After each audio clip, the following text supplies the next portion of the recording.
I'll be talking about one important medical condition today that's called as hypertension. In simple layman's term, it is called as high blood pressure. We have two types of blood pressure. One is primary or essential blood pressure, and second one is the secondary.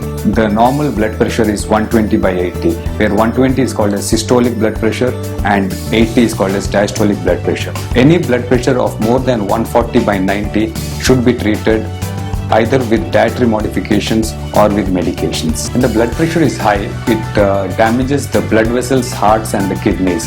So it's very important to have a proper check of your blood pressure every now and then. The major problem with hypertension is it is asymptomatic. The people don't realize that the blood pressure is high. So you should always check the blood pressure and go and visit the doctor.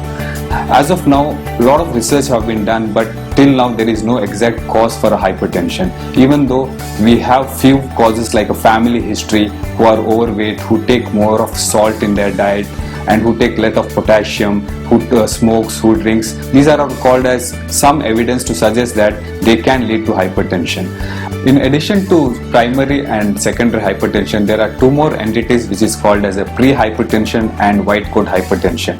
A pre-hypertension is a stage where the blood pressure is high, but it is not high enough to give any medications. So it can be range between systolic blood pressure of between 120 to 139 and diastolic blood pressure between 80 to 89.